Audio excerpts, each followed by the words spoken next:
2024年，经济学诺贝尔奖颁给了3位研究制度是如何影响经济发展的经济学家。其中，阿西莫格鲁和罗宾逊曾合写过一本书，叫《国家为什么会失败》。阿西莫格鲁曾在2008年预测过中国经济的高速发展将会停止，而书中的内容就是他做出这个预测的依据。接下来我会做一个系列的视频，带着大家详细的读一下这本书，来了解制度是如何决定一个国家命运的。在美洲大陆有一座石头城，它被一道栅栏分成了2部分，北边属于美国，这里的人平均收入在3万美元左右，孩子在学校读书，人们可以享受医疗等公共服务，无需担心安全问题。栅栏南边仅几尺之遥，情况却截然相反，这里是墨西哥的一处相对繁华的地区，但平均收入仅为北边的1/3，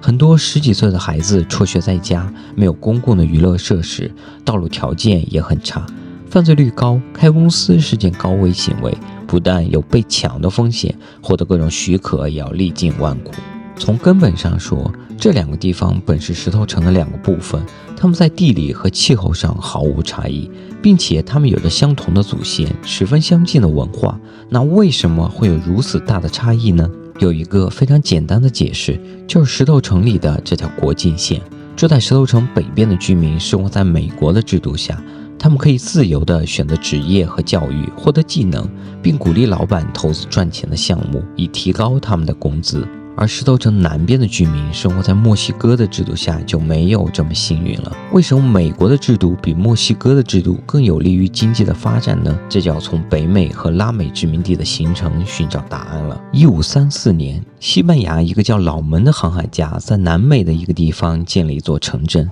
想要把这里发展成一个殖民地，但是这个地方的人没有那么听话，不愿意给西班牙人打工和提供食物，而且这里也没有可以开采的金银，所以他们就派出远征队去寻找更好的地方。1537年，一个叫老斯的人深入到巴拉纳河，接触到了瓜族人。瓜族人有西班牙人非常喜欢的特点，就是他们本身有强迫劳动和贡品制度，所以这个老斯就带领着西班牙的远征队迅速战胜了瓜族人，并在这里建立了城镇。随后还跟瓜族的公主通婚，成为了贵族，这样就可以顺理成章地强迫瓜族人上贡和工作了。西班牙人发现，对付原住民最好的方式就俘获他们的手里，并把自己打造成土著的社会精英，掌控现有的征税、进贡和强迫劳动制度。书中还有一份关于西班牙人征服哥伦比亚的记载，记载中写道，他们在自己人之间分配城镇，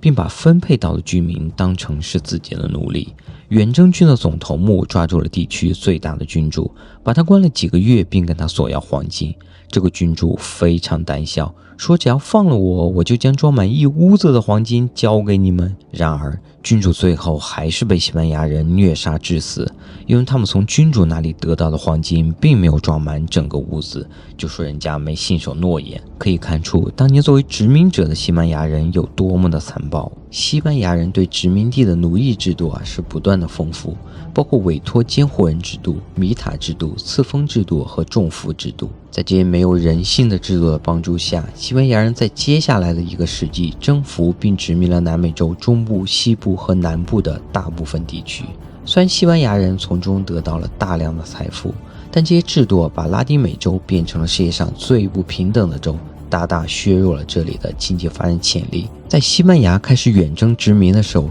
英国还是欧洲的一个小国。后来英国在西班牙的入侵战中获胜，这也是英国海上实力开始强大的标志。所以不出意外，英国也加入了殖民的事业。但是英国毕竟来晚了，所以只能选择北美大陆，因为北美是唯一还可以殖民的地方。这里有一个很有意思的事情，在当时殖民地的价值随着离太阳的距离而变化。在最热的印度群岛，每个人可以收获8英镑12先令，在南大陆收入为5英镑10先令，中部的收入为9先令，而最冷的北部的殖民地仅为2先令。再说回英国的殖民，英国负责殖民的是一家公司，叫弗吉尼亚公司，下面就简称为公司。他们在一个叫詹姆斯敦的地方登陆，这个地方有一个包含30个部落的部落联盟，联盟的酋长叫劳瓦，老瓦是一个非常谨慎的人，所以西班牙收买首领的那一套就行不通。举个例子，有一次英国人想要收买老瓦，就邀请他过来，老瓦就派人说，我是国王，你们想要送礼就要到我这儿来，不能让我到你们那儿去。而且这个地方没啥黄金，当地人把食物当作财富，所以既不愿意给英国人干活，也不愿意给英国人提供食物。英国过去的移民也不愿意工作，就只能挨饿了。据记载，第一年刚入冬的时候还有500人，到第2年3月就只剩60人了，剩下的都饿死了。这时候公司就想了一个新的损招，既然我们不能奴役当地人，那是不是能奴役新移民呢？所以他们就逼着去詹姆斯敦的新移民劳动，并制定了非常严格的规定，比如谁敢逃跑就杀掉。但逃跑这件事情太香了，你想想，在哪儿不是干活呢？如果逃到当地的印第安人那里干活，可自由多了，还不用被压榨，所以拦也拦不住。至此公司明白了，不管是西班牙人的那套，还是压榨新移民的这套，都行不通。1618年，公司采用了新的制度来给予移民激励，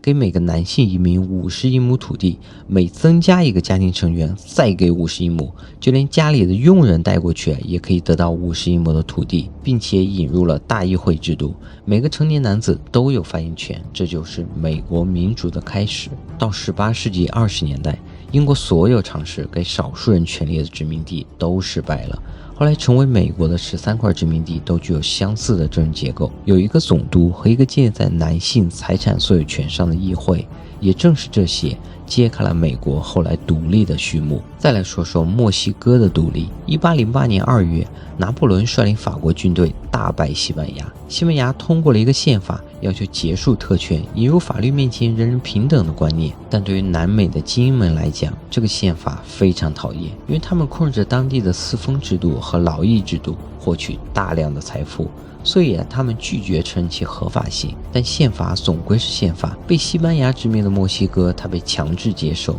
对此，精英们觉得最好的方法就是独立。所以说，墨西哥的独立是因为精英们想维护西班牙建立起来的剥削大众的经济制度，而不是为了民主和自由。而美国在大议会制度下拥有保护思想产权的专利制度，很多人靠自己发明专利致富。在1820到1845年期间，美国40%的专利是由只受过初等或更少教育的人发明的。典型的人物就是爱迪生，发明了灯泡和留声机，但是他也没受过正规教育。发明专利主要是为了赚钱，所以实在的方式就是自己创办企业。办企业需要资本。到1914年，美国有将近3万家银行，银行之间的竞争让有专利的人可以用非常低的利率拿到贷款，但墨西哥人就没那么好运了。1999年，墨西哥只有43家银行，其中2家银行还控制了60%的资本。垄断就意味着高利息，普通人很难去贷款。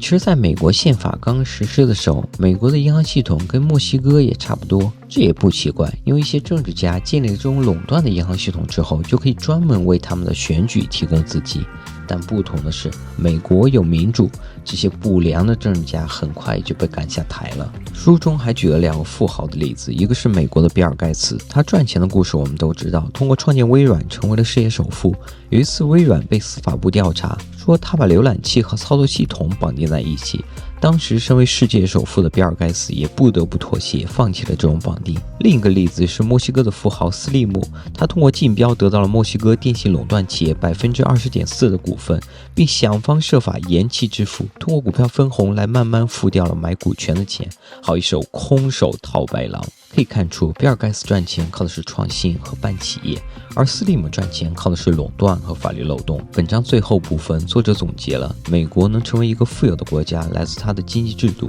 这种经济制度鼓励人们发明创造，帮助人们创办企业，并且给予企业家很高的安全感。但是政治制度也很重要，因为它决定了经济制度。尽管一个像美国那样的制度环境对墨西哥来说非常有帮助，但制度一旦形成就很难改变，往往根植于历史的发展。这个就像博弈论里的纳什均衡，有好的均衡和坏的均衡，但均衡一旦形成就很难改变，因为改变对每个人来说都会有利益损伤。比如在一个集权国家，老百姓一旦尝试破坏这种制度，轻则会被请去喝茶，重则可能会少几个器官。对统治者来说，破坏这种制度会使他们的利益产生重大损失，所以无论是老百姓还是统治者都没有激励去改变这种现存的制度。在第2章，作者首先提到了世界上有很多富有的国家，比如英美、加拿大、澳洲、日本等等，还有很多非常贫困的国家。如果你列出今天最富有的30个国家和最贫困的30个国家，你会发现名单和50年前并没有什么不同，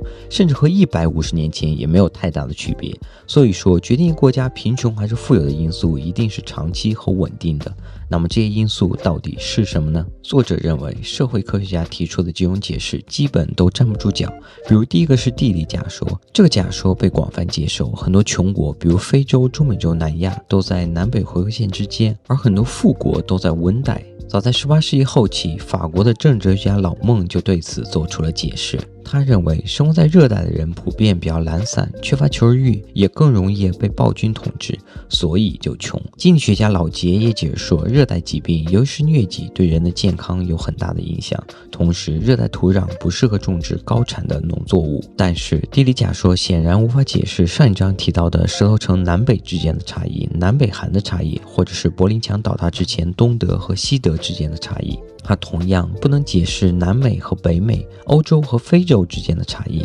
在哥伦布到达美洲的那个年代，生活在热带地区的人有非常先进的文明。在历史上，住在南亚的人也比亚洲其他地区的人要富有很多。地理因素不但没有解释我们今天看到的贫富差异，也没有解释为什么中国和日本在经历了长时间的停滞后，突然又开始快速增长。第二个被广泛接受的理论是文化假说。许多人仍然认为，非洲之所以贫困，是因为他们缺乏良好的工作伦理，仍然相信魔法和巫术，或者是抵制西方的新技术。作者认为，文化因素对于解释国家间的贫富差距既有用也没有用。有用是因为文化中的相互信任、合作程度对经济很有帮助，但经常被强调的宗教、国家伦理、价值观等却没有用。回到石头城的例子，在调查中发现，相信其他人的墨西哥人要小于相信其他人的美国人。但这是制度的结果，而不是原因。比如墨西哥政府没能消除药物垄断，也没能提供有用的公共司法体系。在这里有没有非常熟悉？中国就是一个极度缺乏信任的社会。我认为最大的原因之一就是缺乏一个完善公平的司法体系，以至于现在都很少人赶赴摔倒的老人了。南北朝也是一个例子。在过去，这两个地方有着极其相似的文化，正是两个国家经济发展的截然不同，才造就了今天双方文化的巨大差异。19世纪，许多非洲社会开始利用工业革命创造的机会来改变他们的生活方式。西非通过出口棕榈油和干果实现了经济迅速发展，非洲南部也在发展工业和采矿区的出口，是说明他们并没有抵制西方的新技术。也有人认为英国文化的影响非常重要，以此来解释美国、加拿大和澳大利亚的成功。但萨拉利昂和尼日利亚也是英国的殖民地，所以说英国文化并不是北美成功的原因。文化假说还有另一个版本，重要的不是英国文化，而是欧洲文化。西欧和北美主要是欧洲人的后裔，也是世界上最繁荣的地区。但阿根廷和乌拉圭也是欧洲人的后裔啊，却并不好。而日本和新加坡并没有多少欧洲后裔，却能跟北美和西欧同样繁华。中国是最近30年经济增长最快的国家，而这主要来自于改革开放，使经济实现转型，跟文化也没有太大的关系。最后一种是无知假说，认为国家间的贫富差距是因为穷国的统治不知如何让国家致富。这种观点来自英国著名经济学家罗宾斯，被绝大多数经济学家所认同。无知假说坚持一个国家贫困是因为有太多的市场势力，而统治者不知该如何消除它们。关于这个假说，我觉得没有比当下的中国更好的例子。我们在过去几十年从国退民进走入了国进民退，两个时期经济发展也是截然不同。作为亲身经历的事情，统治者显然很清楚何种制度对经济的发展更好，但却出于政治考量选择了另一种。在本章最后，作者认为想要真正的了解国家间的贫富差距，不但需要经济学去了解不同的政策如何影响经济激励问题，还需要政治学。1950年6月爆发朝鲜战争，使朝鲜半岛以38线为界，形成两个国家，朝鲜和韩国。韩国人的生活水平接近西班牙，但朝鲜的生活水平仅为韩国的1/10，预期寿命也比韩国同胞低10岁。卫星图像显示，在夜晚，朝鲜由于缺电几乎一片漆黑，而韩国却灯火通明。在二战结束之前，朝韩两国并不存在差距。1945年之后，韩国在李承晚的领导下，采用承认私人产权的市场经济，是坚定的反社会主义者，而朝鲜则完全不同。在1947年建立了社会主义政权，在苏联的帮助下，采用严格的中央计划经济。来想象一下朝鲜的年轻人，他们在学校接受的大多数教育，纯粹是为了维持政权的合法性所做的宣传。这里突然想起了某国的政治课，从初中到硕士都要反复的上。回到朝鲜，毕业后每个人都要去军队服役10年，不能有财产，不能开公司，也无法致富。而韩国的年轻人都知道，如果我们将来能够成功的做一名企业家或工人，就能享受到他们投资或努力的成果。对比朝鲜和拉丁美洲，韩国和美国之所以能取得经济繁荣，是因为他们都有包容性的经济制度，它允许和鼓励大多数人参与经济活动，并尽最大的努力发挥个人才能和技术，能够让人自由的选择。国家也表演着重要的角色，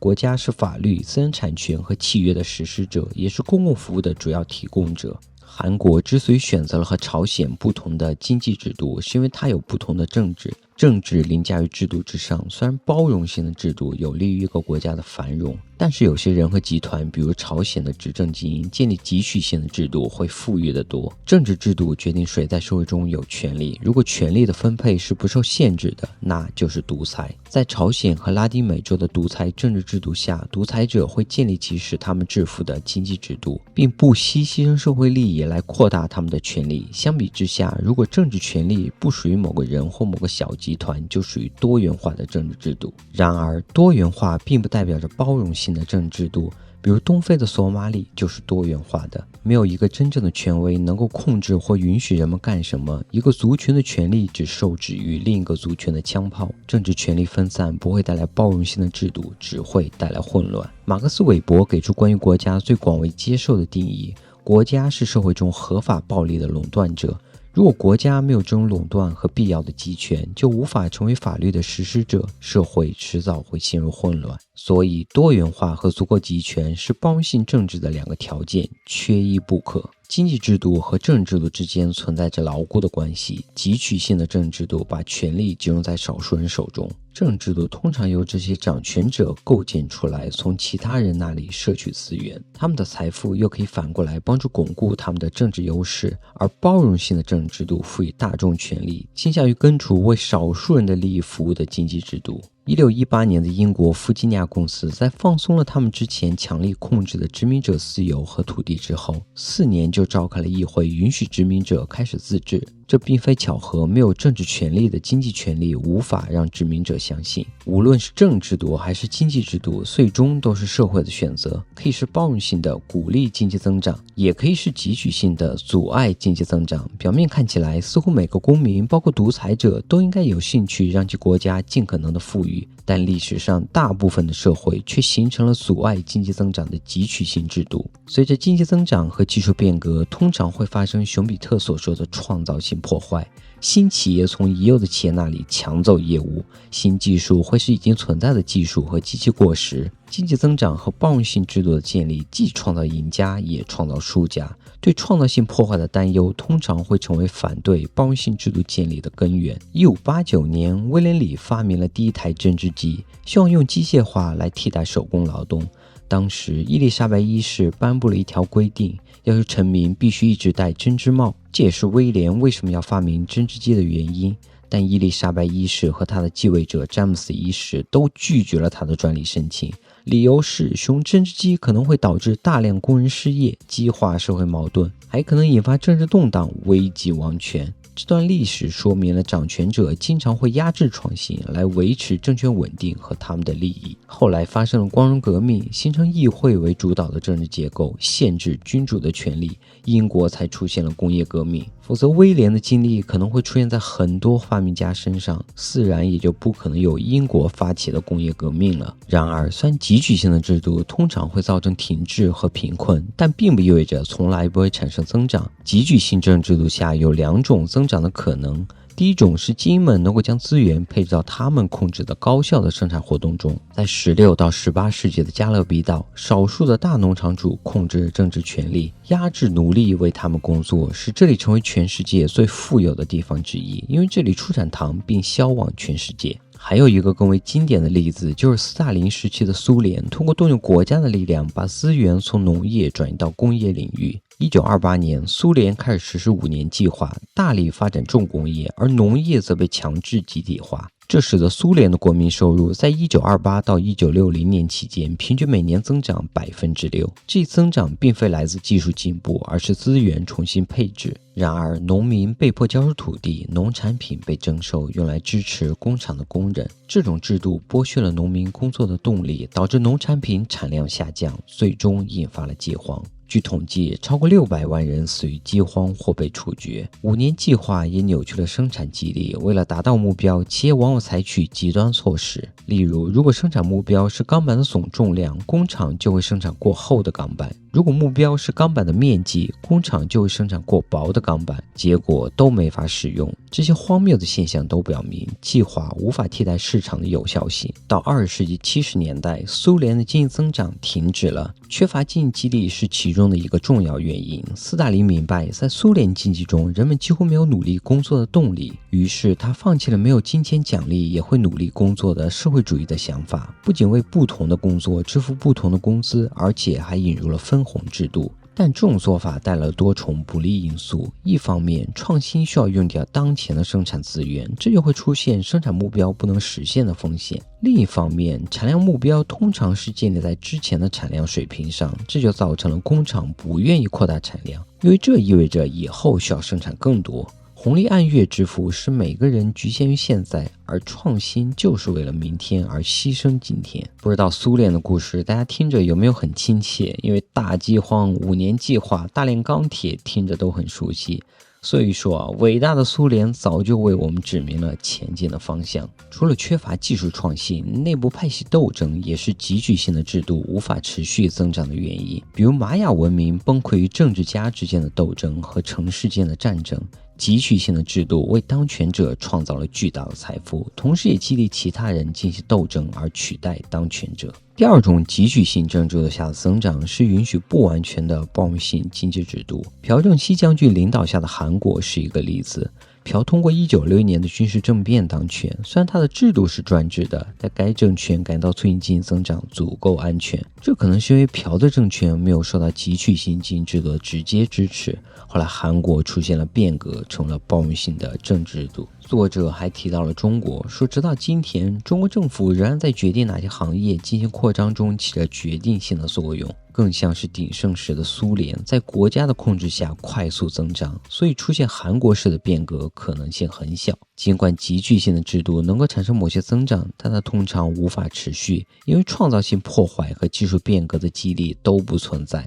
就像20世纪70年代的苏联，由于大部分行业几乎没有技术变革，最终增长戛然而止。从历史长河中看，在关键历史事件中的微小差异也可能使制度发展走向不同的道路。黑死病在14世纪传入欧洲，导致大量人口在瘟疫中丧生，结果就是劳动力短缺，农民趁机要求上涨工资，所以农民组织跟土地领主之间就产生了斗争。在西欧，由于城镇和农民组织更为强大，最终农民取得胜利，实现工资上涨，也瓦解了封建制度，随后建立了包容的制度。但东欧的领主通过强化奴役来应对劳动力短缺，强化了集聚性的制度。因此历史告诉我们，国家的未来取决于是否能抓住关键节点，推动制度向包容性发展。印刷术的传播是另一个关键节点的例子。15世纪，印刷术在欧洲得到广泛传播，书籍变得更容易获取，促进了大众的读写能力和教育水平的提升，为启蒙运动和宗教改革的传播奠定了基础。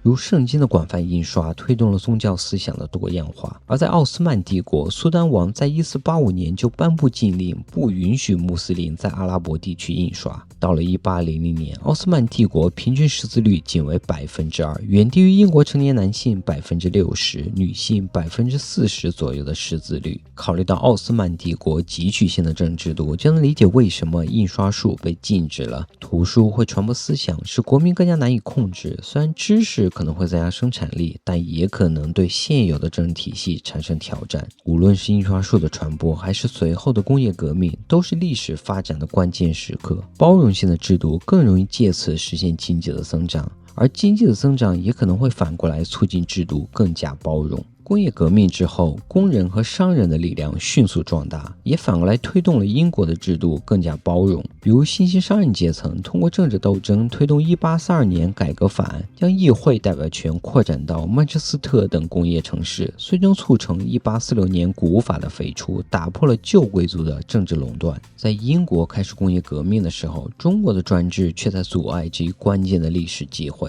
在宋朝，中国的许多技术都是世界领先水平。中国人在欧洲人之前发明了钟表、指南针、火药、造纸术等，在欧洲发明纺织机的同时，也独立发明了纺织机。因此1500年中国的生活水平至少跟欧洲一样高。然而当时的中国是专制主义国家，皇帝们反对改革，他们寻求稳定，本质上讲就是害怕破坏性创新。国际贸易史就是最好的例子。1368年明朝建立时，明太祖朱元璋担心海外贸易会造成政治不稳定，只允许政府组织国际贸易，禁止私人同外国人进行贸易，也禁止中国人航行到海外。1402年，永乐皇帝登基，通过开始大规模的资助海外贸易，开启了中国历史上最著名的时期。郑和6次下西洋，前往东南亚、南亚、阿拉伯和非洲等地。不过，在永乐帝之后，远洋贸易再一次被禁止了。清朝也一样，直到1693年都实行海岸各处不准泊船的禁令。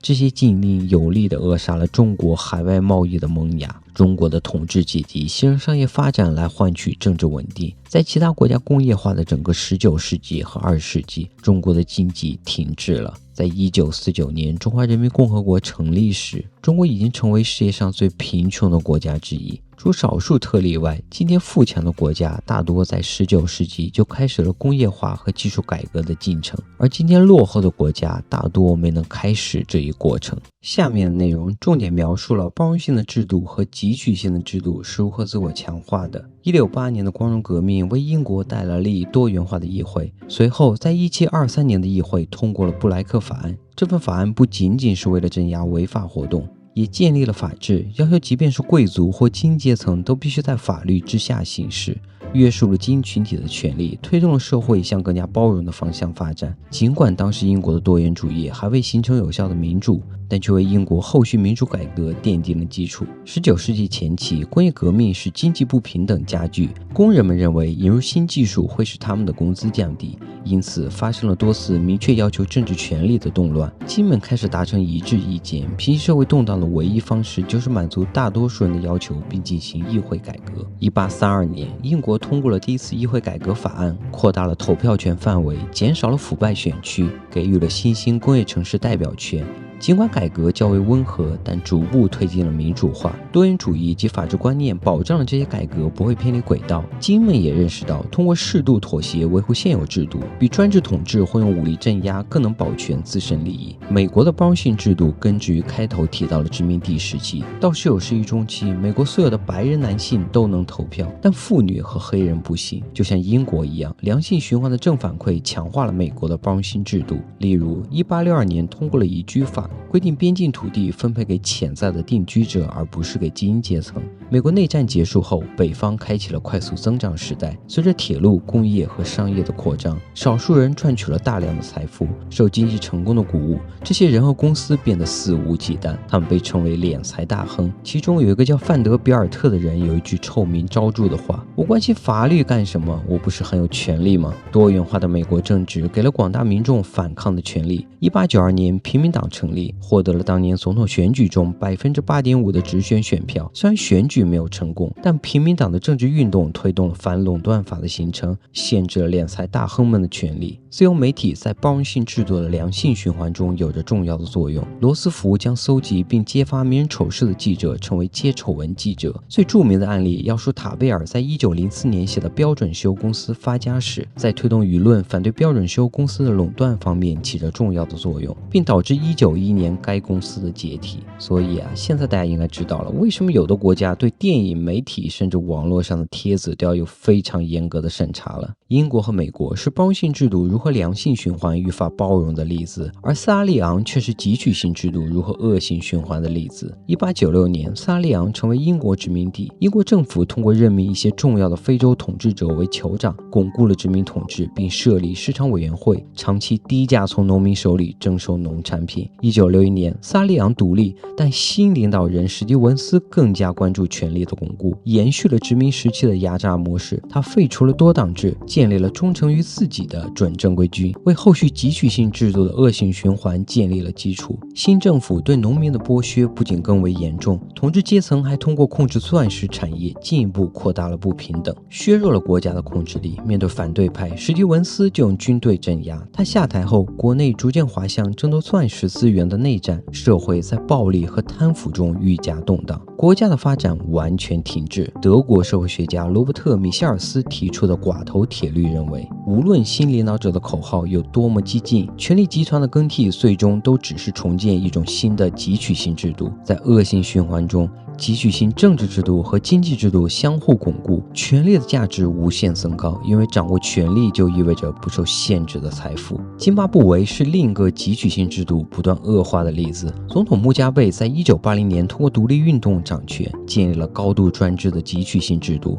从一个例子就能看出总统穆加贝的权力有多大。在一次津巴布韦银行组织的国家彩票抽奖活动中，银行存款超过5000津巴布韦元的顾客都可以参与抽奖。但当结果公开时，令人目瞪口呆的是，中奖者居然是总统。这足以说明穆加贝在滥用权力这件事情上已经毫不掩饰了。2000年，津巴布韦的总统动用权力，强行将白人土地主的土地分配给了退伍军人和执政精英，造成农业生产力崩溃和恶性通胀。经济被搞垮后，津巴布韦政府开始无限印钞，填补财政赤字。到2009年，津巴布韦元完全失去了价值，导致政府最终不得不使用外国货币。和斯拉利昂一样，津巴布韦的汲取性制度要追溯于殖民地时期，当时英国在这里建立了少数白人精英控制的殖民统治模式。随着穆加贝的上台，统治者从白人转移到了黑人手中，随后进一步巩固了汲取性制度。津巴布韦的情况印证了寡头铁律的作用。其实这也很好理解，一旦汲取性的制度建立，当权就意味着巨大的财富，反抗者冒着生命危险好不容易夺权，不太可能把手头巨大的利益和权力让出去。所以说，要怪就怪制度，不要怪某个人，因为你上去可能比他还坏。尽管全球不同国家的汲取性制度形式有所差异，但其本质相同。